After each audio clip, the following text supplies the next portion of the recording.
Welcome to the channel, everyone. On this channel, we share stories of average Joes around the world and their not so average issues. Let's start with the first story. Am I in the wrong for telling my mom she must have had no self-respect to marry my dad?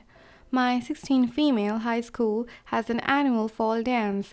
Not last year for obvious reasons, but it's back on this year with COVID restrictions, of course, and it's been unreasonably warm this season, so a lot of the dance will be taking place outside.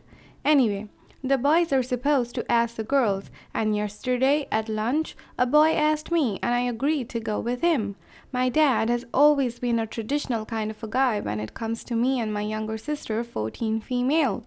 So, last night at dinner, I mentioned that I had a date for the night, and he made a crack about answering the door with his shotgun. The thing is, I'm pretty sure he would do it. I told him that if he was going to be like that, I'd just meet up with our friend group at school. He then got very serious and told me in an angry tone that he didn't want me sneaking around with some guy without his knowledge. He asked me what I even knew about this guy. He then said he didn't want me to turn into one of those slutty girls who give it all away to the first guy they meet and with no self-respecting man would ever want to marry. That's when I flipped a switch. I like to think I'm a pretty good kid. I get good grades, I play volleyball, I help my sister with her homework and help drive her to her soccer practice. I've never had a boyfriend, so being talked to like I was some love-struck idiot who was going to wind up pregnant because I'm choosing to go dance with a friend really annoyed me. Also, I know a bit about my dad's history. He was in a frat in college, and he's told stories to my cousin, 18 male, who recently started college at a big state school where frat culture is a big thing. So I told him that, A, this guy is my friend and he seems nice, but if he turns out to be a bad person, I'll figure it out. B, I only agreed to go to a dance. The last time I checked, going to a dance was not a binding sexual contract, and here's where I may have crossed the line. I told him that I knew he was in a frat in college, and I know what goes on in those places. I also know the stories he's told my cousin, so in the heat of the moment, I said something along the lines of, by your own logic, the only slut in the family is you.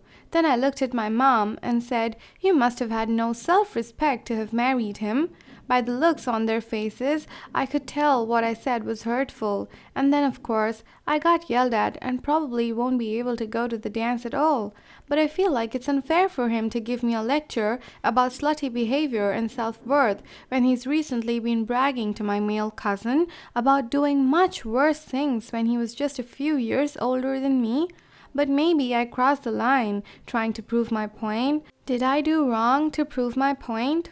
Update. To be clear, I know I said in the comments that I wasn't sure if I was into guys, but that's kind of because I figured I should experiment with men out of obligation before deciding about my sexuality. But the more my dad talked about this whole pregnancy thing last night, and the more I thought about it, I realized that it's just so far out of the realm of interest, and I've had crushes on girls, although it's hard to admit to myself. It's not super duper okay in my family.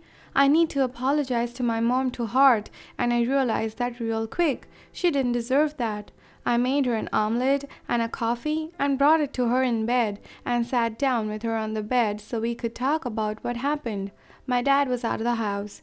I just explained to her that I said what I did last night out of anger and that I was hurt at all these horrible accusations which were being thrown at me when I feel like I've given them no reason to doubt my judgment. I apologized to her and told her how out of line it was for me to attack her when it wasn't her who I was angry at. And then I feel like my dad doesn't really see me as a valuable person because he believes that I'm not smart enough to take my own decisions seriously and that if I did make a mistake, I wouldn't be worth anything to him or anyone. I cried because it was hurtful. She understood and was starting to talk, but then my dad walked in. Keep in mind, I was still angry at him, and he walked into the whole scene and said something nasty. He saw I was crying and said, "Oh, hormones. Looks like someone's pregnant already." The look on his face said it was a joke, but I hated it. My mind went into mean girl overdrive. Granted, what I did was not smart, But I was done. So I said, "Good news. I don't think me having sex with men and getting pregnant is something you'll ever have to worry about." He looked at me, I looked at him. He looked at me, I looked at him. It clicked. Now he's out for a drive and the whole house has been quiet. I'm kind of hiding in my room. Oops. Judgments. Everything you said to your dad is 100% accurate, and frankly, I would have high fived my daughter if she said that. I completely understand why you brought your mother into it. She was allowing your father to slut shame you, and that is unacceptable. It sounds like your father is projecting from his past behaviors, and your mother is conditioned to think those things are acceptable. Good on you for standing up for yourself. You did the right thing. Your father can kick rocks. What a nasty thing to say to someone. Good in you for standing up for yourself. Maybe apologize to your mom. However, she should have stood up for you. But your dad owes you an apology for being a misogynistic a-hole. Don't ever lose that fire within that made you stand up for yourself. Am I in the wrong for refusing to financially help my family after they abandoned me, even if it means they'll end up homeless? I feel like this is such a cliche Reddit story, but I'm really struggling with what to do here. I am my mother's oldest biological child. When I was 5, my father passed away, and she remarried my stepdad when I was 8. When I was 9, I was sent away to live with my father's sister, who lived states away because her husband didn't want me to live there anymore. They used to pay my aunt some money to watch me, but when I was 14, that stopped. My aunt and uncle worked low-paying jobs and had 2 of their own children, so they really couldn't afford the extra expense of having me around without that help. Despite that, they let me stay and continued to treat me like one of their own. I very rarely saw my mom. I think I saw her like 5 times between 9 and 18. She never even called. She went on to have 3 more children, 19 male, 18 female, and 16 male, with my stepdad. Growing up, I used to stalk my siblings and parents on social media to see what their life was like, and it was polar opposite to mine. They regularly went on expensive vacations, lived in a massive house, and owned the latest gadgets, etc. I went to college and got married at 23. My mother or siblings have no idea I'm married. I'm currently 28 and doing well financially. My husband and I own our own home. We have several very profitable investments and work high-paying jobs. My cousins, 30 female and 27 female, and I all contributed to help my uncle and aunt to finally purchase their own home last year. Recently, my mom showed up to my aunt's house begging for financial help. Apparently, my stepdad suffered from a gambling addiction a few years ago and lost all their savings. Now with COVID, he's lost his job and they can't afford to keep their house without help. My aunt explained she didn't have any money to help her, and when my mother demanded to know how she could afford her new house if she had no money, she explained what me and my cousins had done. My mom then asked for my number. When she called me and explained the situation, I told her I couldn't help. She kept begging me and claimed my siblings would be homeless if I didn't help them. I told her maybe she should sell some of their fancy stuff or they could all get jobs like my cousins and I had to. I hung up before she could reply. Since then, I've been receiving message after message from my mom, my sibling, and even my stepdad begging me for help. I've never spoken to my siblings in my life. They've begun harassing my husband and my sister-in-law. They've also reached out to my aunt and cousins multiple times, trying to get them to convince me to change my mind. I'm so angry with them all. They threw me away, and when they need something, they come crawling back. But the guilt is also starting to set in, and I don't know if I'm being wrong. Am I? Judgments. You're not wrong. These people are not your own family. You owe them absolutely nothing. It's time to block and consider threatening legal action for harassment. So, a bunch of strangers and a woman you knew when you were a young child are begging you for money? If they didn't think you were the easiest means to recover their lifestyle, you would have never heard from them. Am I in the wrong for not inviting my family members to my wedding? Just to be clear, I got married in early February. I've always been very close to my father and stepmom growing up. I always felt like they offered me a stable home for me to grow up in. I never had that with my mother.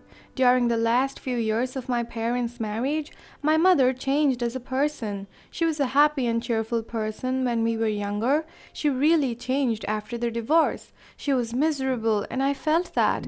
I could tell that she hated the fact that I preferred to live with my dad, but never verbalized her feelings. She has been single since the divorce and refuses to date other people. I always wanted to have joint birthday parties with my mom, dad, and stepmom, but my mom wouldn't have it. She avoided my father like the plague. I never understood her behavior and resented her for it. Quite naturally, I preferred my dad's household over my mom's. Anyway, right before my wedding, I was staying at my dad's. One night, I overheard my dad and stepmom reminiscing about how they met. Now, they always told us that they met 6 months after the divorce at a library. Turns out they lied. They were talking about how my father couldn't take his eyes off her the moment she walked into his office, and how he wanted her from that moment on, and how he didn't care that he had a pregnant wife at home. Apparently, their first kiss was a few days after I was born, and the first time they had sex was on my parents' third anniversary. I was only a few months old back then. They were talking about how difficult it was for them to continue their relationship after they got caught when I was 5. This was extremely shocking to me because my parents got divorced when I was 10. They were also making fun of my mom's weight. This meant that they carried on an affair throughout my parents' marriage. I remember my mom changing for the worse when I was in second grade. My mom always knew and she never told me. I broke down crying that night and I felt really guilty because of the way I acted towards my mom growing up. I had no idea she went through so much. I was cheated on by my first boyfriend in college and it destroyed me. I felt horrible. That night, I didn't confront my dad, but the next morning, I packed my things and transferred the amount he had spent on my wedding. I didn't want his money. I told him I heard everything and asked him to stay away from my wedding. I left their house and drove to my mom's. I hugged her really hard and we both cried. I had my mom walk me down the aisle and I made sure my dad's family didn't attend the wedding. I didn't explicitly disinvite my half-brother, but he stayed away from my wedding, and I'm actually glad he didn't come. I don't think I want anything to do with any of them anymore. I've heard from the grapevine that my dad is on antidepressants nowadays. My grandma blames me for his depression. Did I overreact? I still don't want anything to do with him. My dad's family thinks I was and I am being cruel to him. We hope you enjoyed today's stories. Use the comment section below to state your verdict on the situation, express your opinions, and share some valuable advice.